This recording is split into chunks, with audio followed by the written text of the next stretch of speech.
Hi friends, welcome to Murthy maths and English channel.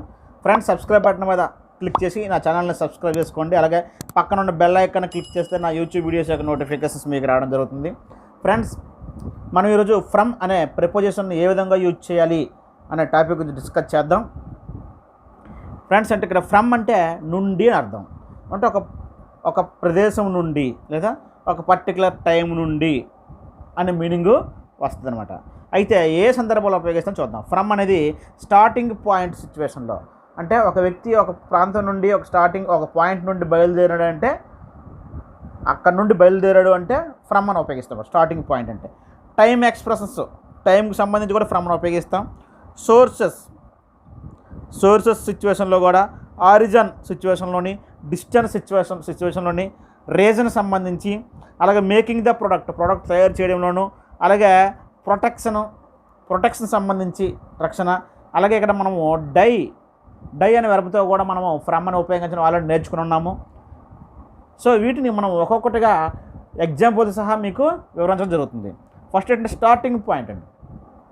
Starting point అంటే ఏం లేదండి, ఒక పర్టికులర్ ప్లేస్ ఉందనుకోండి. ఇక్కడ ఒక ప్లేస్, ఆ ప్లేస్కి కానీ మనం వెళ్ళినట్లయితే మూమెంట్ ఉండాలి. ఆ ప్లేస్కి కానీ వెళ్ళినట్లయితే ఒక పర్టికులర్ ప్లేస్ అయితే తీసుకోండి, హైదరాబాదు, అమెరికా. ఆ ప్లేస్కి వెళ్ళినట్లయితే went to America, went to Hyderabad. అదే ఆ ప్లేస్ నుండి వచ్చినట్లయితే, ఆ ప్లేస్ నుండి బయలుదేరినట్లయితే ఫ్రమ్ అమెరికా, ఫ్రమ్ హైదరాబాద్. ఓకేనా? ఇది పర్టికులర్ ప్లేస్ అండి. ఆ ప్లేస్ వద్ద ఉంటే ఎట్, ఆ ప్లేస్కి వెళ్ళినట్లయితే, ఒక పర్టికులర్ ప్లేస్కి వెళ్ళినట్లయితే ఆ ప్లేస్ నుండి బయలుదేరినట్లయితే ఫ్రమ్. ఇదండి కాన్సెప్ట్. ఓకేనా? చూద్దాం. Is coming dash London. Is coming to London అంటామా, కమింగ్ ఫ్రమ్ లండన్ అంటామంటే, కమింగ్ అంటే రావడం, వస్తున్నాడు. సో పర్టికులర్ ప్లేస్ నుండి ఎక్కడ, లండన్ నుండి వస్తున్నాడు. ఒక ప్లేస్ నుండి వచ్చినట్లయితే ఫ్రమ్ అని చెప్పాలి. కమింగ్ అంటే రావడం, కమింగ్ ఫ్రమ్ లండన్.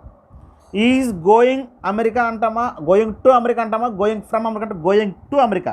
ఒక ప్లేస్కి వెళ్ళినట్లయితే అమెరికా అంటాం. ఒక ప్లేస్ నుండి వచ్చినట్లయితే, ఒక ప్లేస్కి వెళ్ళినట్లయితే గోయింగ్ టు అంటాం. ఒక ప్లేస్ నుండి వచ్చినట్లయితే కమింగ్ ఫ్రమ్ అంటాం, కమింగ్ ఫ్రమ్. ఓకేనా? ఈ వెంట్ డాష్ స్కూల్, ఈ వెంట్ టు స్కూల్ అనాలి, వెంట్ ఫ్రమ్ కాదు. అంటే స్కూల్కి వెళ్ళాడని అర్థం. ఒక ప్లేస్కి వెళ్ళాడు అంటే ఒక ప్లేస్ నుండి వచ్చాడు అంటే ఫ్రమ్. ఈ కేమ్ ఫ్రమ్ స్కూల్ అనాలి, కేమ్ టు స్కూల్ కాదు. ఈ కేమ్ ఫ్రమ్ స్కూల్. ఒక ప్లేస్ నుండి వస్తే, ఒక స్టార్టింగ్ పాయింట్ అంటారు దాన్ని. ఆ ప్లేస్ నుండి వచ్చినట్లయితే ఫ్రమ్, ఒక ప్లేస్కి వెళ్ళినట్లయితే అని చెప్పాలి. Where do you come from అని అనాలి, where do you come to కాదు. Where do you come from, ఎక్కడి నుండి వస్తున్నావు అడగడం. Where do you come from అనాలి. ఓకేనా? క్వశ్చన్ అడిగినప్పుడు. అలాగే when are you coming back to అనాలి. ఇక్కడ ఎక్కడి నుండి వస్తానని అడిగినప్పుడు where do you come from అంటాం. When are you coming back అన్నప్పుడు ఫ్రమ్ రాదు, వస్తుంది, గుర్తుపెట్టుకోండి. When are you coming back to England నుండి తిరిగి ఎప్పుడు వస్తానని అర్థం. సో ఇక్కడ కమ్ అన్నం చెప్పి కమ్ ఫ్రమ్ అన్నాం కదా, ఇక్కడ కూడా కమింగ్ అంటే ఫ్రమ్ అని ఉపయోగించాలి, కమ్ అంటే ఫ్రమ్ ఉపయోగించాలి కదా చెప్పి, ఇక్కడ కమింగ్ బ్యాక్ ఉన్నప్పుడు ఫ్రమ్ అనకూడదు, కమింగ్ బ్యాక్ టు అనాలి. కమింగ్ బ్యాక్ టు, గుర్తుపెట్టుకోండి, బ్యాక్ ఇచ్చారు కాబట్టి. When are you coming back to London అనాలా, కమింగ్ బ్యాక్ ఫ్రమ్ లండన్ కాదు. When are you coming back to లండన్కి ఎప్పుడైనా తిరిగి వస్తున్నావు అని అర్థం. ఓకేనా? నెక్స్ట్, ఈ travelled from Hyderabad to Visakhapatnam. ఇక్కడ రెండు ప్లేసులకి మధ్య జర్నీ చేసినప్పుడు, ఒక ప్లేస్ నుండి ఇంకో ప్లేస్ జర్నీ చేసినప్పుడు స్టార్టింగ్ పాయింట్ ఉంది ఫ్రమ్ హైదరాబాద్ టు విశాఖపట్నం. అంటే హైదరాబాద్ నుండి విశాఖపట్నం, ఫ్రమ్ టు, రెండు ప్లేసుల మధ్య ట్రావెల్ చేసినప్పుడు ఫ్రమ్ టు అని చెప్పాలి. ఇది స్టార్టింగ్ పాయింట్, ఇది destination point. Next, where are you from అంటే ఎక్కడి నుంచి వచ్చావు. ఓకేనా? వేర్ ఆర్ యూ ఫ్రమ్ అనాలి, వేర్ ఆర్ యూ ఫ్రమ్ అని. ఒక ప్లేస్కి వెళ్తే ఆ ప్లేస్ నుండి బయలుదేరితే వచ్చినట్లయితే కమింగ్ ఫ్రమ్ గోయింగ్ టు. ఓకేనా? ఇది ఫ్రెండ్స్. ఇక్కడ చూడండి, వేర్ ఆర్ యూ ఫ్రమ్ అంటే ఎక్కడి నుంచి వచ్చావు. ఇక్కడ కమ్ అనే పదం లేదు, కానీ వేర్ ఆర్ యూ ఫ్రమ్ అనే అనాలి. ఓకేనా. నెక్స్ట్ ఏంటంటే టైం ఎక్స్ప్రెషన్లో ఏ విధంగా ఉపయోగిస్తాం, టైంకి సంబంధించి ఫ్రమ్ ఎలాగ ఉపయోగిస్తాం అంటే పాయింట్ ఆఫ్ టైం నుండి, ఒక పర్టికులర్ పాయింట్ ఆఫ్ టైం నుండి ఒక పని ప్రారంభమవుతుంది అంటే, ప్రారంభమైతే ఆ పర్టికులర్ టైం నుండి పని చేసినట్లయితే ఫ్రమ్ ఉపయోగించాలి. అయితే కండిషన్ ఏంటంటే ప్రజెంట్ పర్ఫెక్ట్ కంటిన్యూస్ అంటే have by has plus V3, అలాగే have been plus ing, has been plus ing, have plus V3, has plus V3 అంటే perfect tense, have been plus verb on ing, has been plus verb on ing అంటే perfect continuous. ఆ రెండు టెన్సెస్లో తప్ప మిగతా టెన్సెస్లో మనము ఇలాగ point of time ఇచ్చినట్లయితే from ఉపయోగించాలి. ఆ రెండు టెన్సెస్లో పాయింట్ ఆఫ్ టైం ఇస్తే సిన్స్ ఉపయోగించాలి. మీకు తర్వాత సిన్స్ ఫర్ గురించి వీడియో చేస్తాను. పాయింట్ ఆఫ్ టైం అంటే పర్టికులర్ టైం అంటే ఉదాహరణకి సిన్స్ 1990 అంటే 1990 నుంచి అర్థం. ఫర్ 2 years అంటే 2 సంవత్సరాలుగానే అర్థం. అది పాయింట్ ఆఫ్ టైం అంటాం, దీన్ని పీరియడ్ ఆఫ్ టైం అంటాం. So point of time, period of time, తర్వాత సిన్స్ ఫర్ వీడియోలో మీకు చెప్తాను. పర్టికులర్ టైం అనమాట పాయింట్ ఆఫ్ టైం అంటే. ఆ విధంగా పర్ఫెక్ట్ కంటిన్యూస్ టెన్స్లో మాత్రం సిన్స్ని ఉపయోగించాలి. మిగతా టెన్స్లో ఏది ఇచ్చినా సరే పాయింట్ ఆఫ్ టైం ఇస్తే ఫ్రమ్ యూజ్ చేయాలి. మ్యాక్సిమం ఇవే వస్తాయి. ఓకేనా, చూద్దాం. ఈ స్టార్టెడ్ సింగింగ్ డాష్ 10 o'clock. ఈ started singing from 10 o'clock since అనకూడదు, ఎందుకంటే ఇక్కడ టెన్సెస్ ఇక్కడ స్టార్టెడ్ V2లో ఉంది. పర్ఫెక్ట్ టెన్స్లో కానీ పర్ఫెక్ట్ కంటిన్యూస్లో కానీ లేదు, కాబట్టి ఫ్రమ్ చెప్పాలి. అంటే ఒక పర్టికులర్ టైం నుండి స్టార్టెడ్ సింగింగ్ అంటే పాడడం మొదలెట్టాడనే. ఓకేనా, ఒక పర్టికులర్ ప్లేస్ నుండి వస్తే ఫ్రమ్ అని అంటాను. అలాగే పర్టికులర్ టైం నుండి ఒక పని ప్రారంభించినా కూడా ఫ్రమ్ ఉపయోగించాలి. ఓకేనా. I am going on vacation from October 12 to 15. Particular point of time ఇచ్చాడు. ఐ ఆమ్ గోయింగ్ అంటే ఇక్కడ పర్ఫెక్ట్ టెన్స్ లేదు కాబట్టి I am going on vacation. ఎప్పటి నుండి వెకేషన్కి వెళ్ళాడు? From October 12 to 15, from 2. Next they worked from 9:50 AM. They worked from, వాళ్ళు పనిచేశారు ఎప్పటి నుండి? 9:50 AM నుండి పనిచేశారు. వర్క్డ్ ఫ్రమ్ పలానా పర్టికులర్ పాయింట్ ఆఫ్ టైం నుండి పనిచేశారు అంటే వర్క్డ్ V2లో ఉంది, పర్ఫెక్ట్ టెన్స్లో లేదు. పర్ఫెక్ట్ టెన్స్లో ఉంటే సిన్స్ అని వస్తుంది ఇక్కడ. ఓకేనా. ఈ will watch A movie from 5 PM. ఈ will watch A movie from 5 PM అనాలి, సిన్స్ అనకూడదు, ఎందుకంటే ఇక్కడ ఫ్యూచర్ టెన్స్లో ఉంది, పర్ఫెక్ట్ కానీ పర్ఫెక్ట్ కంటిన్యూస్లో లేదు. I will start my journey from Monday. నా జర్నీని మండేని స్టార్ట్ చేస్తాను. సిన్స్ అనకూడదు, ఫ్రమ్ మండే అనాలి. ఒక పర్టికులర్ పాయింట్ ఆఫ్ టైం నుండి ఒక పని ప్రారంభమైతే ఫ్రమ్ అని చెప్పాలి. అయితే కండిషన్ ఏంటంటే పర్ఫెక్ట్ కానీ పర్ఫెక్ట్ కంటిన్యూస్ టెన్స్లో ఉంటే సిన్స్ వాడాలి, మిగతా టెన్స్లో ఉంటే ఫ్రమ్ వాడాలి. Ravi will open a new business from next month అనాలి, సిన్స్ కాదు. ఓకేనా. ఇక్కడ I have been studying English since 1998. Particular time ఇచ్చాడు ఇక్కడ, అదే పాయింట్ ఆఫ్ టైం ఇయర్ కూడా రావచ్చు, పర్టికులర్ ఇయర్ అని. పాయింట్ ఆఫ్ టైం అంటే ఒక టైమే కాదు, పర్టికులర్ ఇయర్, పర్టికులర్ మంత్. ఓకేనా.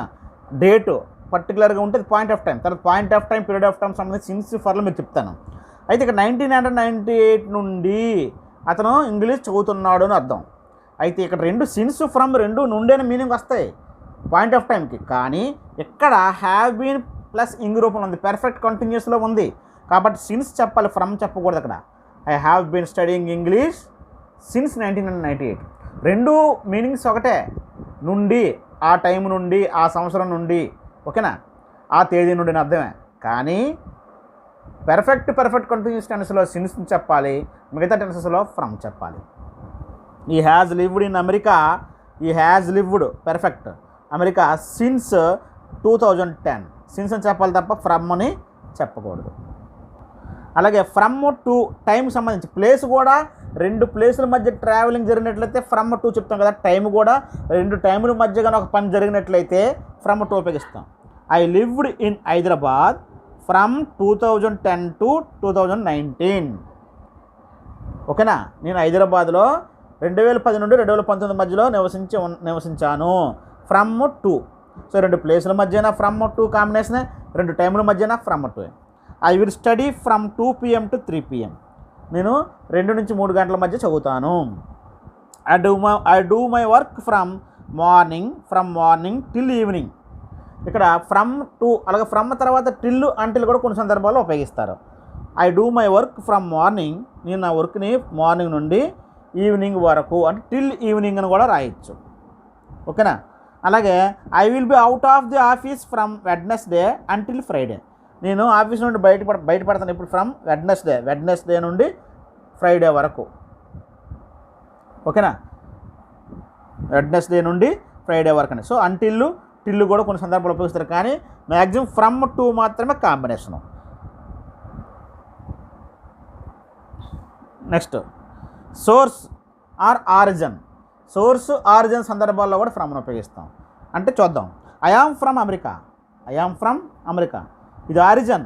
ఐ యామ్ ఫ్రమ్ అమెరికా అంటే సపోజ్ మనం చూడండి, ఎవరికైనా పరిచయం చేసుకున్నట్లే, my name is dash dash, I am from Hyderabad, I am from Visakhapatnam అంటాం కదా. అంటే నేను విశాఖపట్నం చెందినవాడిని, అమెరికా చెందినవాడిని, హైదరాబాద్ చెందినవాడిని అంటే ఆరిజిన్, మూలం చెప్పడం. ఐ యామ్ ఫ్రమ్ అమెరికా అంటే నేను అమెరికా నుంచి వచ్చాను అంటే నాది అమెరికా, నేను అమెరికాలో ఉంటానని అర్థం.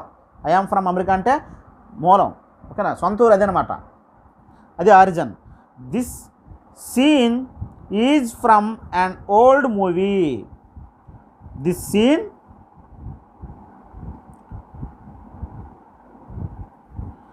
Scene is from an old movie. ఈ సీను ఓల్డ్ మూవీ నుంచి తీసుకోవడం జరిగింది అనమాట. అంటే సోర్స్ అనమాట. ఈ సీన్ ఎక్కడి నుంచి తీసుకున్నారు, ఈ సీన్ ఎక్కడిది, దాని సోర్స్ ఏంటి, దాని మూలం ఏంటి అంటే ఓల్డ్ మూవీలో నుంచి సీన్ అని అర్థం. ఓకేనా, from old movie. I wrote it from news paper, నేను దీన్ని రాశాను. ఎలా రాసాం, సోర్స్ ఏంటి, ఫ్రమ్ న్యూస్ పేపర్ నుండి సేకరించి రాసిన అర్థం, సోర్స్ చెప్పడం. ఈ హెర్డ్ ఇట్ ఫ్రమ్ హిమ్, ఈ హెర్డ్ ఇట్ ఫ్రమ్ మీ, అతను విన్నాడు. అది ఎవరి ద్వారా, నా ద్వారా. అంటే నేను చెప్పినది విన్నాడని అర్థం, నేను అనడం అతను విన్నాడని అర్థం. ఈ heard it from me, source ఏంటి, అతను విన్నాడు. అది సోర్స్ ఏంటి, ఫ్రమ్ మీ, నా నుండి అతను విన్నాడు. అది నేను వాళ్ళతో చెప్తుండగా అతను విన్నాడు నన్ను. I received a letter from the bank, నాకు ఒక లెటర్ రిసీవ్ అయ్యింది. సోర్స్ ఎక్కడి నుండి, ఫ్రమ్ ది బ్యాంక్. ఓకేనా, సోర్స్ అన్నమాట, ఎక్కడి నుండి వచ్చింది, సోర్స్ చెప్పడం.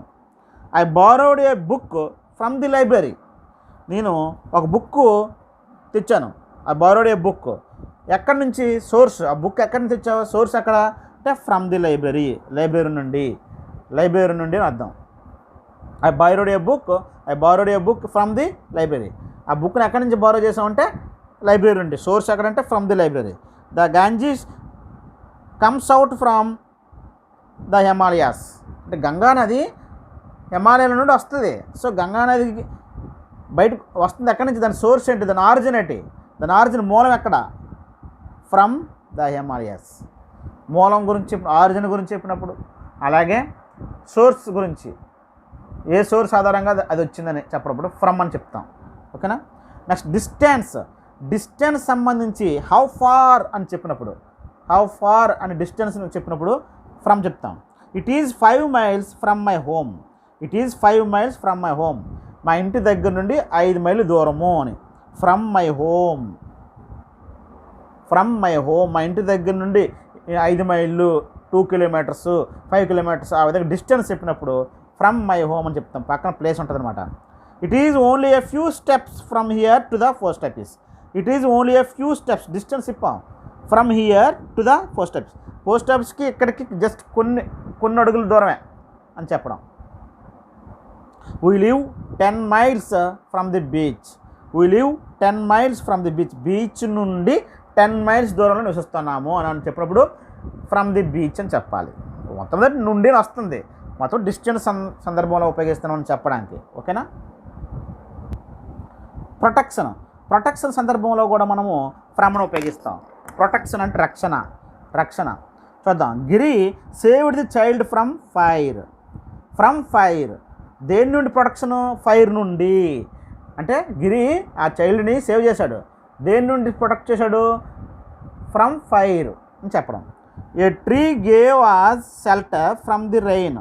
ట్రీ మనకి షెల్టర్ ఇచ్చింది, ఎలాగా, దేని నుండి, రెయిన్, వర్షం నుండి మనకి వెంటనే ప్రొటెక్షన్ ఇచ్చింది చెట్టు, ఫ్రమ్ ది రెయిన్ అనాలి.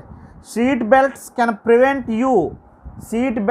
Prevent you from getting injured in a car crash, అంటే కార్ యాక్సిడెంట్లో ఇంజూర్ అవ్వకుండా మనకి సీట్ బెల్ట్ అనేది ప్రివెంట్ చేస్తుంది, రక్షణ ఇస్తుంది అని చెప్పినప్పుడు ఫ్రమ్ అని చెప్పాలి. ఓకేనా. అలాగే రీజన్ సందర్భంలో కూడా ఫ్రమ్ అని ఉపయోగిస్తుంది. చూద్దాం. షీ సఫరింగ్, ఆమె సఫర్ అవుతుంది. ఎందుకు? ఫ్రమ్ ఫీవర్తో సఫర్ అవుతుందని అర్థం. రీజన్ చెప్తుంది ఫ్రమ్ ఫీవర్ అని.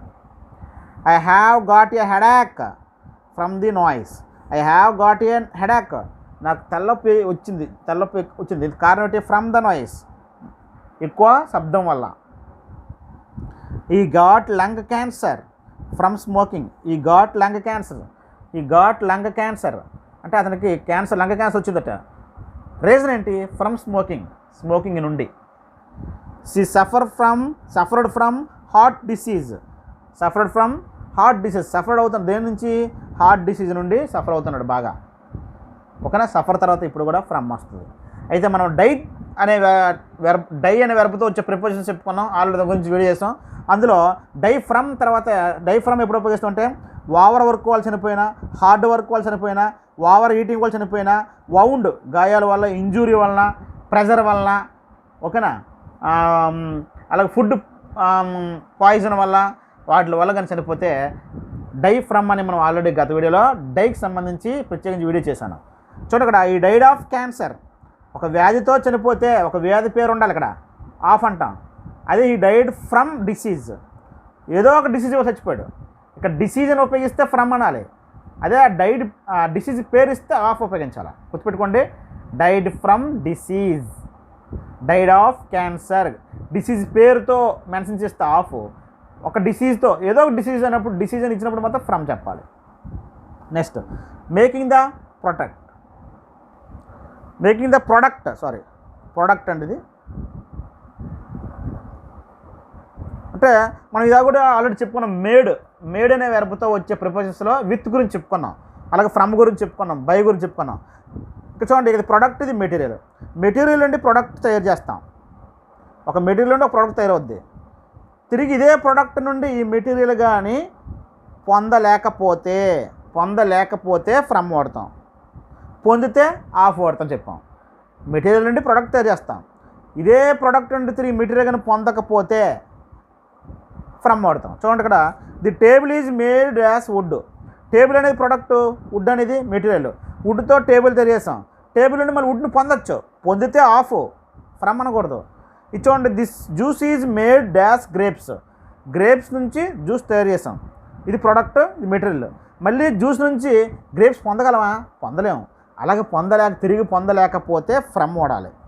ఇది ఆల్రెడీ మీకు వీడియో చేస్తున్నాను. పేపర్ ఈజ్ మేడ్ ఫ్రమ్ అనాలి, మేడ్ ఆఫ్ అనకూడదు. ఎందుకంటే వుడ్ నుండి పేపర్ తయారు చేస్తాం, పేపర్ నుండి తిరిగి వుడ్ను పొందలేం. ఓకేనా. Other uses, is relieved from pain నుండి రిలీవ్ అయ్యాడు, బాగా పెయిన్ ఎక్కువ వస్తుంది, ఆ పెయిన్ నుండి బాగా రిలీవ్ అయ్యాడు. ఈజ్ రిలీవ్డ్ ఫ్రమ్ పెయిన్ అనాలి. Is relieved of his duty నుంచి రిలీవ్ అయితే మాత్రం రిలీవ్డ్ ఆఫ్ హిజ్ డ్యూటీ అనాలి. ఓకేనా. ఈజ్ రిలీవ్డ్ ఫ్రమ్ పెయిన్ నుండి రిలీవ్ అయితే ఫ్రమ్, డ్యూటీ నుంచి రిలీవ్ అయితే ఆఫ్ అని చెప్పాలి. Next, the English are different from the French. Different from అంటే ఇంగ్లీష్ వాళ్ళు, ఫ్రెంచ్ వాళ్ళు డిఫరెంట్గా ఉంటారు, ఒకరికొకరు ఒకేలాగా ఉండరు, అన్లైక్ అని అర్థం. Giri is different from his brother in క్యారెక్టర్లో గిరి ఆ బ్రదర్కి డిఫరెంట్గా ఉంటాడు. ఓకేనా. కాబట్టి different from. College is very different from high school.